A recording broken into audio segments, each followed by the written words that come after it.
Hey guys, welcome back to the channel. Thank you for being here. My name is Andrew, coming to you from beautiful Costa Rica. Today's topic is going to be, does the narcissist know what they're doing? Think about that for a minute. Guys, if you like the content, please subscribe. So, does the narcissist know what they're doing? Let's think about this. When you were with the narcissist, remember that, let's say you would go to special events like a birthday or barbecue or a get-together, and you would have a great time. It would be fun. It would be a joyous experience for the duration of the time. Let's say it's a barbecue, and you had a good time. You met family members, friends, loved ones. Everything was going great. Then the party was over, the barbecue was over, and you went back home. And what happened? That's right, the narcissist changed their whole frame of mind, didn't they? Remember, when they were in the barbecue with you, they were kind, loving, wearing that mask, manipulating people, duping them. They were just the life of the party. Everybody was like, wow, you're so fortunate to be with this person. Of course, they turned out to be a narcissist.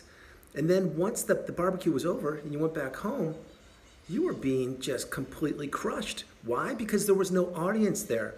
There was no one for the narcissist to perform in front of, and you were the punching bag.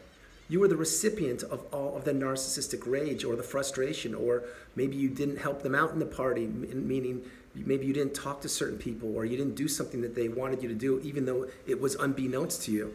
Remember, the narcissist is a jigsaw puzzle. They are an anomaly. They change their minds at the drop of a hat, and this is never more evident than when you were back home with the narcissist behind closed doors. That's why so frequently the narcissist would abuse you, because no one was around. It was an insidious, disgusting way to manipulate you. Remember, let's take it this way. Remember when you were with the narcissist, maybe you're on a car ride and you're just driving, everything's going fine, you're talking, whatever you're doing, most likely you were driving and the narcissist was on one of their cell phones, completely ignoring you, acting like they were working, when in fact they were getting supply. But who cares? The point is, whatever they were doing doesn't matter. And then, lo and behold, maybe you pull over you had to get some gas or some supplies. And all of a sudden, the phone's down and they're saying hi to everybody and being all bubbly and energetic. And you're like, what's going on here? Like, I was just in the car with you for 2 hours. You barely said one word to me. And now we have to get gas and you're out and about, like, just energetic. That's right. It's because it's the mask, everybody. It's what it is. It's the mask. The narcissist needs attention. They need supply from everybody, including complete strangers. And the longer you are in a toxic, narcissistic relationship, the more you see this, because the more you see the mask slip. However, if you don't have the knowledge and the education through my channel and many others, and again, thank you very much for being here, you can't put your finger on it. You just think, okay, maybe they're moody today, maybe they're not having the best day, or maybe something happened. Because what you keep doing is you keep making excuses for the narcissist and for the relationship. And you keep tolerating this poor behavior, which in fact is actually meant to isolate you, to not respect you, to have you be the chauffeur, the pool boy, the errand boy, the person that pays for vacations, the person that is the human punching bag whenever the narcissist wants to use this. So the narcissist, does the narcissist know what they're doing? Absolutely. I just mentioned how. If you go back to the barbecue I was mentioning, how could it be that they're so charming and so nice and polite to the general public, but to you, behind closed doors, they're just completely ignoring you or abusing you, or you're experiencing a rage fit, or you're being gaslit, or you're being not talked to, or stonewalled, or invalidated. All of these things is because the narcissist knows what they need to do. They know who they need to perform for, and who they need to perform for are people that don't know about narcissism, or people that they don't see that frequently, or people that they want to get something from, some other people that they want to extract narcissistic supply from.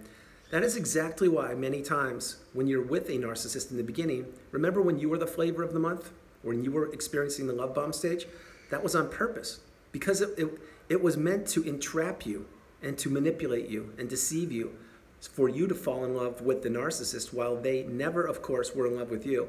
They weren't attached to you, whereas you were attached to them. And you were in a relationship, a one-way relationship with the narcissist, which did not benefit you. It benefited the narcissist. And the whole time they were doing this, what were they doing? That's right. They were putting their game face on to everybody but you, because they already had you ensnared in the web of manipulation. They knew it. You didn't, but they did.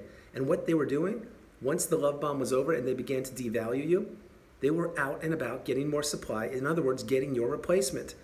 It's exactly what they do. And this is a wash, rinse, repeat cycle. It doesn't stop. So the narcissist, they know exactly what they're doing each and every day, each and every move. Everything's calculated. Watch this one, the text, the classic, the cell phone text. In the beginning, during the love bomb, weren't they smothering you with emojis and all these plans and all these things we're going to do and all the beautiful euphoria of this period of time? They were, and they wanted to be by your side all the time, and they were always checking up on you, and they couldn't be without you. And you were every decision you made was the best. It was like you were a slice of heaven for the narcissist. And guess what? You were, but it wasn't because they were in love with you. It's because you were offering them supply, and you were a new, bright, shiny object. That's exactly what it was. And once you became dull and they wanted a new toy to play with, which in this case is a human being, and I'm sorry to use these references, but it's the way it is with the narcissist, then they slowly devalue you. And you're working harder and harder for the narcissistic relationship because you're trying to get back to the love bomb stage, which we know now will never happen because your luster has faded. You're not the new shiny thing anymore. It's somebody else. And this is exactly how it is, whether you're married to the narcissist or not. It doesn't matter. They're always looking for new shiny toys, new ways to extract supply from people. It's a game. It's a challenge to them. It's exactly what it is. That's why they can't have healthy long-term relationships because they don't put anything into the relationship. All they do is extract from the relationship. It's 100% true. They may make it appear as if they're putting things in, like maybe they're giving you some of their attention and time and fake love and fake empathy, and you fall for it because you're a healthy individual and you don't even know that narcissism exists on this planet. It does, and it's happening right now as you're watching this video. But the narcissist knows everything. They always know what they're doing. They know who they're hurting. They know that they're causing chaos, and they know they're causing disruption. And with all their little petty little secrets and all the places they go to and the indiscrepancies that they have, you never get a full picture on the narcissist. Remember, in the narcissistic relationship, it's painted one way. It's painted for everything on the exterior to be beautiful. It's the best relationship in the world, and you're so made for each other, and you're so lucky and fortunate. But then again, behind closed doors, no one sees the abuse that you're suffering. No one sees the narcissist throwing tantrums, closing cupboards, like smashing things, or maybe making a lot of noise in the house when in fact that's what a child would do. But no, the narcissist does this. They slam doors, they slam cupboards, they make noise. Why? Because they need disruption. That's exactly one of the many thousands of things the narcissist does. But they do know what they're doing. And let's say that you call them out. And you say, hey, what are you doing? Why are you making so much noise? What's going on? Are you okay? They'll either give you the zombie look, like a blank look, like how dare you even insinuate that I was making all that noise when in fact I know I was. Or B, they're just going to look at you like you're from Mars. Like, what are you talking about? You see, you can never win with the narcissist. And it's not until you get the education or you have your first light bulb moment that you understand, wow, this is a toxic relationship. I am never respected. This person's never listening to me. They don't want to change, but yet they want me to be around for financial resources or for emotional, to be the emotional punching bag or to make their lives look good or until certain other things happen. That's exactly what the narcissistic relationship is. It's a one-way ticket that doesn't benefit you. Now, you may be thinking to yourself, well, I had some good times in the relationship, Andrew. I'm sure you did. But I'm also sure if you've got a pen and paper out, like I recommend to many people when I have one-on-one sessions with, and you wrote a list of pros and cons of the narcissistic relationship, I'm willing to speculate that your pro list, meaning the positive list in the narcissistic relationship, will be quite short compared to the con list. Do it. Grab a pen and paper out after this video and check it out and see exactly what I'm talking about. That's just one of many ways that I can give you insight to help have you understand that you are and or were in a toxic narcissistic relationship. But let's rewind for a moment. If you're in a healthy relationship with an individual, there's no need for attention. There's no need for supply. There's no need for competition. There is need for love, for respect, for duality, for being in a mutual loving relationship. There is a need for another person to listen to your insights, and when you're having issues or problems, to be there for you, to comfort you, not to be sitting beside you, giving you one of these moves. Yeah, okay, got it, yep. Wait a minute, just got a text. I'll talk to you in a minute. Remember all those days?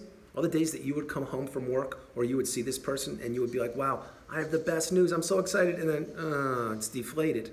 Why? Because the narcissist wants to deflate you. They want to diminish all of the beautiful, bright light that you have. Any of your accomplishments, they're jealous. They're not happy for you. They're envious. That's why they could never ever celebrate with you or congratulate you or give you a big hug and say, I'm so proud of you, this is great. No, that was all a stage show. It was all an act to diminish you, to make you feel like, let's pretend you did get a big promotion or raise, and you're like, oh, this is great, I can't wait to celebrate. You got so beaten down, to the point of not being supported in the relationship, that if that did happen to you, I am certain you probably wouldn't even share it. You'd be like, yeah, I just got a raise or promotion. And in other words, you didn't celebrate it like you should have. And it's not just with a raise or promotion, it's with anything. In the toxic narcissistic relationship, you can't be yourself. Your identity has been crushed and stolen. All of your resources have been tapped out.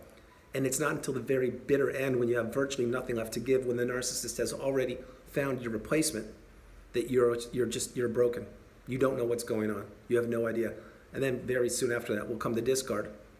And then the narcissist will disappear, again, wearing the mask, knowing exactly what they're doing, knowing exactly the destruction and chaos and mayhem that they created in your life, and by blowing up your marriage, your relationships, your extended family members, and all the friends that you had. That's exactly what they do.